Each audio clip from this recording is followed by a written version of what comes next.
Hello, welcome back. Part 3, how to sow seeds. Thought we'd just get straight into it. Okay, so I've got in front of me here some carrot seed and we're going to sow them. We're going to sow them in an old compost bag. Okay, so if you can't get hold of these grow bags and things that you get potatoes and that in, then this is actually a compost bag, smaller compost bag turned inside out. Okay, and what I'm going to do is fill it with some soil and we're going to sow some carrots in it. Okay, the dog has just joined us in the polytunnel. If this camera goes flying off to the side, you'll know what's happened. Okay, so we've got our bag, we've turned it inside out. What I've already done is just put some holes in the bottom of it as well. Okay, so I just got a pair of scissors and I made a few holes in the bottom, so we've obviously got a bit of drainage as well. And all I'm going to do is just start to fill it up. Okay, now I'll show you this in a wee minute, if you bear with. Just put a couple of this scoopfuls in the bottom just because I want to hold the bag in place more than anything just now.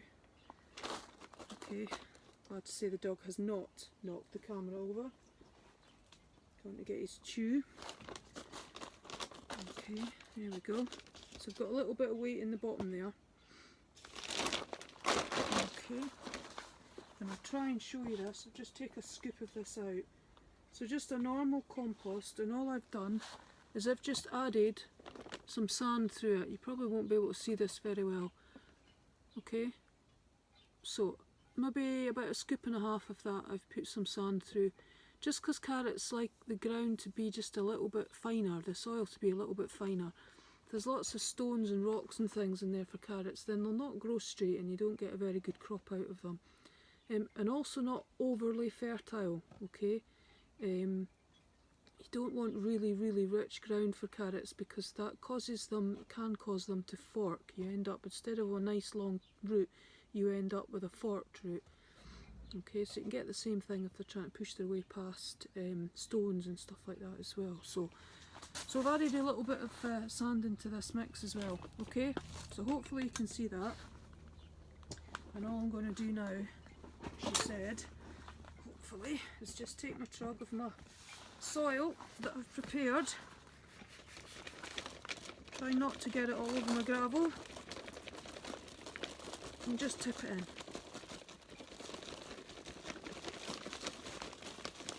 Okay, so we're not overfilling it this time. Just going to do that. Just going to tamp it down a little bit as before. Spread it out. Need a little bit more in there again, so we're going to keep going. I think that's about 3/4 full. Now just add the last of that by hand maybe. We'll see where we're at. Not too bad, not too bad. Actually, that's not bad. So again, give it a tamp down just to let it firm up a little bit. That's better. Okay, so got a nice firm bag now. Okay, and again, a little bit difficult for you to see this right now. Let's just see if I can tip it that way a wee touch. That better? Tamp it down. Now you could water it at this stage as well if you want, of course. And all I'm going to do now is just take my carrot seed out the packet, give it a wee hit to get all the seeds down and away from the top. You don't really want to be dropping seeds everywhere because then you've got stuff popping up all over the place and you don't know what it is. So just, oh come on, open up. There we go. See your carrot seeds just inside. Okay, so not absolutely tiny, but not the biggest of things either. So again, I'm just going to put a wee drop in my hand. Yeah. Pop this up safely out the way just now.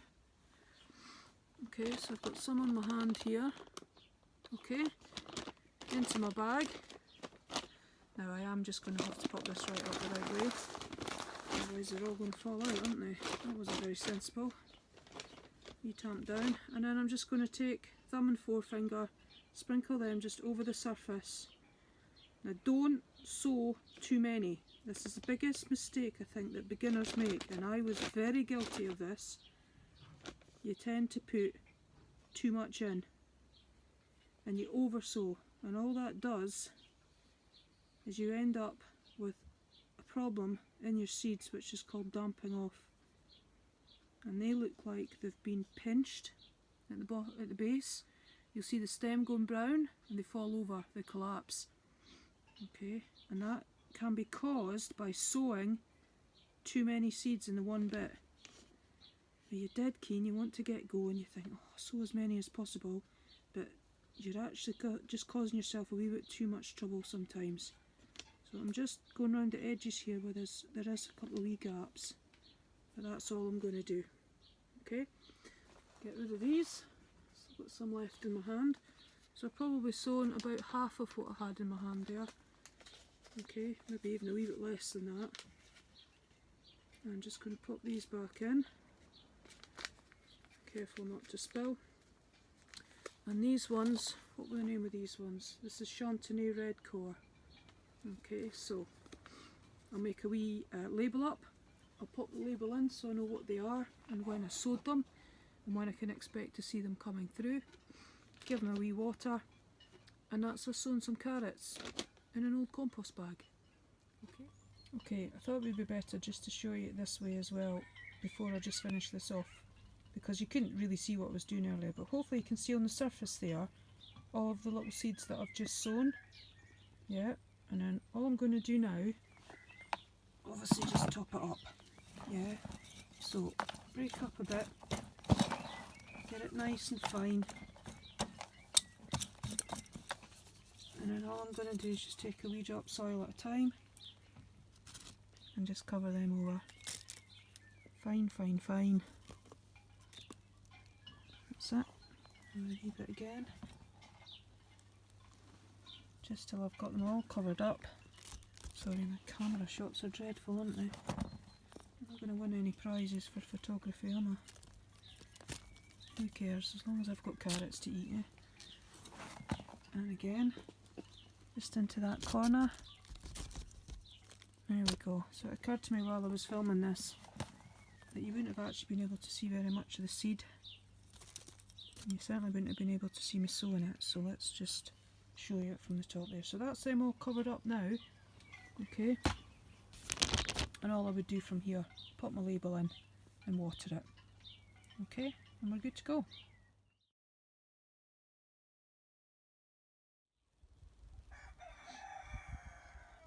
Okay, this is an old sink container that I've decided to try and use this year to grow some parsnips in, just for some extra growing space, and it was lying around, so I thought I'd use it. So hopefully, in amongst all the cockerel crowing, you can see that this has been put into squares. Okay, so this is another method of sort of sowing seeds directly. So this is direct sowing outside when our soil's nice and warm, usually from about the middle of May onwards for here, I guess, but you can do a wee bit earlier if the weather's playing nice. So if you have a look at this, you can see that there's definitely a square pattern here, a little bit wonky donkey in places, but what we're going to do with this is just sow some parsnip over it. So what I'm going to do is just show you parsnip seeds themselves. Ooh, too close. There we go. So they're actually quite easy to sow. You've got to sow parsnip fresh.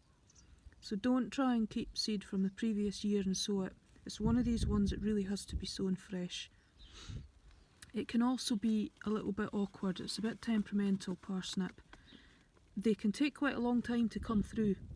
So I'm just going to close my hand because the wind's getting up. So some people have a great success with this and they come through within a fortnight. In other cases it can take about a month. So remember the basics. Important thing is to make sure the soil is warm. And what I've done with the mixture that's in here, there's deeper compost underneath this, but on the top I've got some seed compost which I've sieved, and I've put a little bit of sand through it as well. The reason being that sometimes when it's a lot slower to germinate, all that's happening is because it's too wet, you end up with the seed rotting, and then of course they don't come through. So I want a bit of drainage, but there's also moisture underneath. This has been well watered underneath as well, and I've just got a wee layer of seed compost on the top. So what I'm going to do is take these, and hopefully you can see what I'm doing here. So I'm going to pick this square here, and all I'm doing is I'm just going to pop them down, and I'm going to sow them in a square. Okay, so I'm going to fill one of those squares with some seeds. And this is kind of station sowing. This is what they call station sowing. So I know that these are going to take quite a while to come through, or can take quite a while to come through. And what I could do later is sow some parsnip in the lines that I've made, just to let you see it. But I'll sow some I'll sow some radish. Radish is really quick, and it gives you an idea of where your parsnip is, and it means that you're utilising all of your space as well. They come through really quickly. Your radish is harvested just as the parsnips can be coming through sometimes. Okay, so that's a good one to intersow with parsnip. Now if I just lift that up a little bit, hopefully you'll be able to see what I've done. Okay, so in order to fill all of this, I would then repeat that for all of it. Cover them over, give them a wee press down so that they just make good contact with the soil. And I will just give that a light water on top. I might just leave it actually, because our weather's changing a bit today, and I think it's going to rain, so. Okay, so that's a wee station sown, and what I can do with this when they start to come through, if I've got good ones and weak ones, I can thin them out, leave the strongest ones, and then let them grow on. Okay, and these little drills, if you like, in between, I'll sow some radish. Yep, and that way you've got your parsnip, which is going to take longer to come through, your radish, which is going to come through very quickly, grow on very quickly, and be harvested almost by the time that your seedlings are perhaps showing. Okay, so a little bit dependent on weather as well, of course, and temperature. Okay, but that's just direct sowing into the soil once it's warm enough, and station sowing, and then we can thin these out as and when it's appropriate. Okay.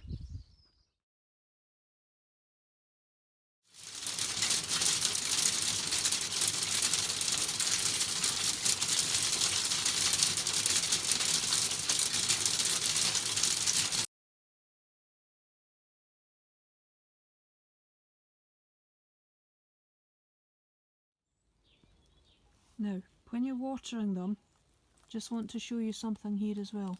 There's a tendency for people just to, if I step back a wee bit, just to see something like that and immediately start going like that and pouring over the top of it, okay? And that's not great, because what you can do with that, with the water, is actually just knock all the little seeds that you've put in all over the place, okay? So start out at the edge, like so, come across it, like that, and just keep doing that. And it's much more gentle, okay, when you're watering. The other thing you can do, you can take this and you can turn it round like that, and that's much better for smaller seeds, and it doesn't knock them all to hell when you're trying to water them. So the same thing again, okay, come out to the side, come across, out to the side, come across. Okay, and that way you'll see you've got much more gentle watering action that doesn't just go and disturb all those little tiny seeds that you've put in there. Okay, so that's a great wee tip just for watering those fine seeds down. Ideally, what I usually do is water it beforehand, and then the compost is nice and wet, sow your seed over the top, cover it with a little bit extra compost, and job's done. Okay?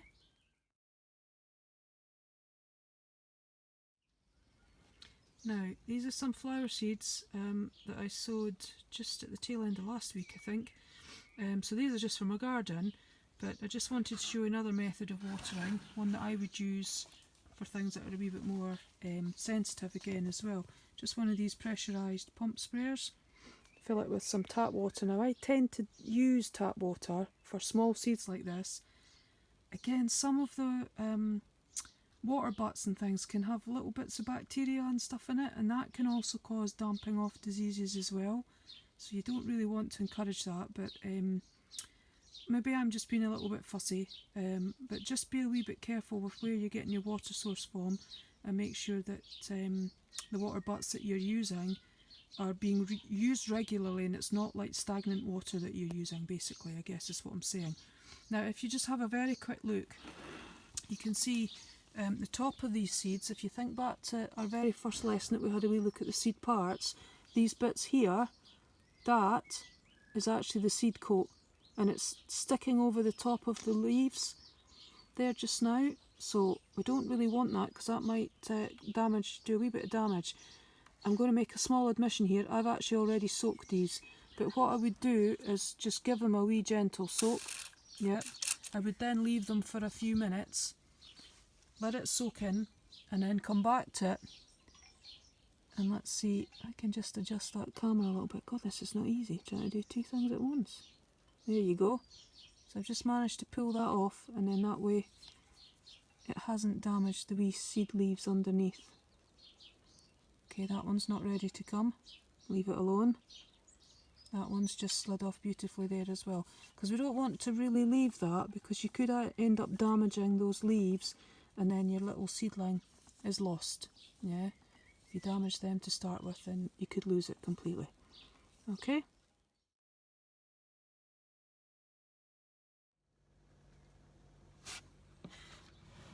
Okay, so this time what I've got here are some Brussels sprouts seedlings, and what I'm going to do with them is transplant them on now. Okay, now some of them are a wee bit wee. Believe it or not, these were actually planted at the end of February, but they've taken quite a while to come through this time. They've been quite slow this year, so they're a little bit on the small side. Okay, there's one big one here which is a whopper compared to the others, but the rest of them are a wee bit small for this. But I'm doing this again just because I'm getting tight for space and I'm needing more pots. Okay, so doing this a wee bit soon, to be honest. What you're looking for, if we look at the big one, if I can zoom in, this one here, okay, this is a good wee candidate just to pot on, okay, just to transplant. So look, there's the seed leaves that we spoke about. There's one there, and there's one up here. Okay, so these are the cotyledons, remember, those are the first leaves, and these are the true leaves. Okay, so these are growing nicely. We've got at least two there, so you want to have at least two proper leaves on it, and it's growing away well, and I can see when I look through this container that its roots have gone down to the bottom as well. So this is quite a good wee candidate as well. If we look at some of the others, you can just start to see some of the true leaves coming. There's the cotyledons, there's the seed leaves, and there's the true leaves. Okay, so yeah, okay, some of these are a wee bit on the small side. Okay, now I have prepared my little pots in the same way as before. Okay, so put them to the side just for now. Let's take a nice big pot for that wee one. Here's one here that I've got ready. Okay, and I've got one of these. These are handy little things. Okay, these little seed dippers, these are brilliant, these wee things, I like them. And what I'm going to do, I'm going to give this a wee squeeze from the bottom, just to get that to come out. I'm just going to tip it over gently, because you do just want to handle your seedlings nice and gently. Okay, little baby plants, so just be a little bit careful with your seedlings. And all I'm going to do with this is just break it apart really, really gently, just because we don't want to damage those wee roots. There's one. I want this bad boy in the middle. Tease them apart. There we go. And there's two. And there's three. Now, handle it by the seed leaves. Okay, so when you need to hold it by the seed leaves. And I'm being a little bit naughty here because I just want to see if we can show you the actual roots of this one. See all the wee root development there, that's brilliant. Yeah, that's a good wee one. Just ease some of this off a wee bit, take some of the weight off it. And you can see, look at that. the wee root system on that. Isn't that brilliant? You can also see that the seed leaves are starting to go a wee bit yellow, can you? That's better. The light's a little bit bright in here today. Okay, so we said that as well, remember, when the plant doesn't need them anymore. Now what I'll do, try and do this very quickly as well, just make a hole in the middle, big enough for your seedling to go into, like so. Okay, push it down a little touch, pick it up by those little seed leaves, pop it in. Okay, and with all of the members of this family, this is brassica, this is Brussels sprout, it's a member of the brassica family. You want to bury it right up to its neck basically. Don't worry about covering up those little seed leaves, we don't need them anymore. But what we want to do, pop it down firmly into that wee pot and surround the neck, and that way you get a good strong neck. Now I'm just going to break this up a little bit and just pop it round the top. Try not to waste compost at the moment either. Okay, there we go. So you can see now, if I bring that in closer for you, that wee guy's buried right up to his neck. Okay, we've got one little seed leaf popping out at this side, but I'm not worried about that at all. Okay, so we've buried it right up. All I would do with this now, get my label, pop my label on as before, and then go and give it a wee water. Okay, so if you're doing this outside, try not to do transplanting on a day when it's really bright. Unfortunately, we've got really nice spell weather at the moment, or fortunately, whichever way you look at it. And from the little seedlings point of view, that's probably not a good thing because it means that they'll dehydrate really quickly. So try and do it on a day where it's a wee bit duller. And especially if you're planting them outside, try and do it on a day when it's a bit duller. But that's a wee pot on of a wee seedling for you, just to show you what to do. Okay? Okay, just moved into polytunnel just to finish off, because I thought we'd do a little bit on thinning, and what we mean by thinning. Okay, so you've sown your seeds, you've had a successful germination, they've all come through, and you look down and you think, my god, there's loads of them there. Okay, so that's a good thing, but it can also be a bad thing. So what we mean by thinning is just going along your row and taking out any things like weeds, for example, or taking out any of the sort of weaker seedlings that you've got in there that aren't going to make good plants. Now, I was never very good at this.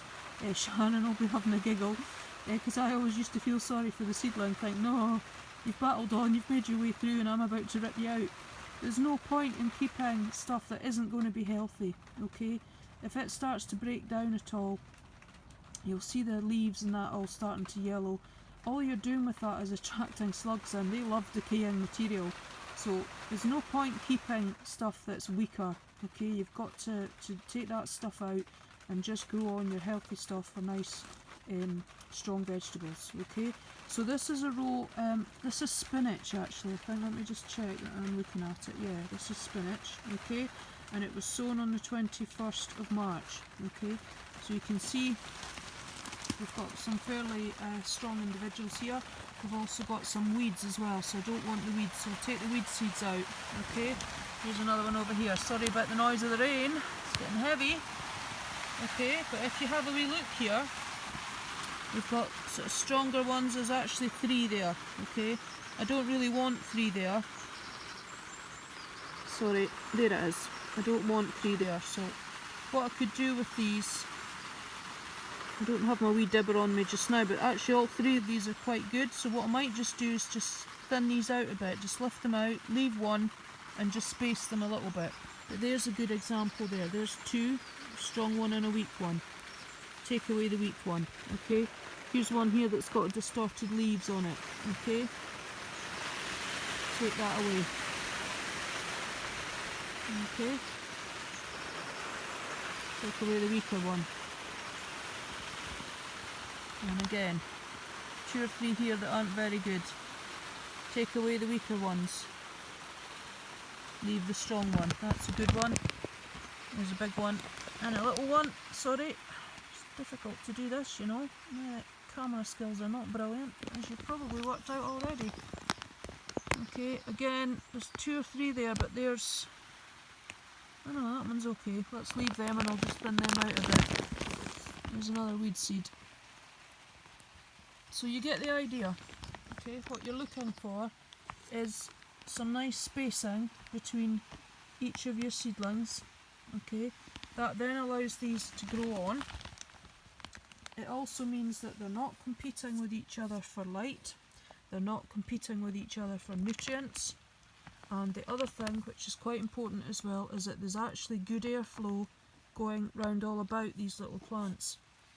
Okay, and then that means that they're not suffering from little diseases like damping off, for example, which can be caused by poor air circulation. Okay, so that's the idea of thinning out, that's what they're on about.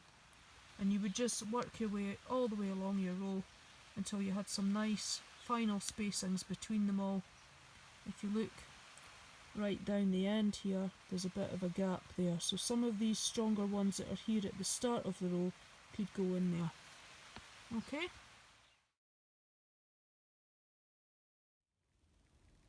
Okay, so here we are, just having a wee look at some turnips. Okay, now again, I've got more in a pot than I would usually. Normally I would just have 1 to a pot, but we're just using as much of our resources as possible at the moment. So have a wee look at these ones, because these ones you can see are all still nice and green.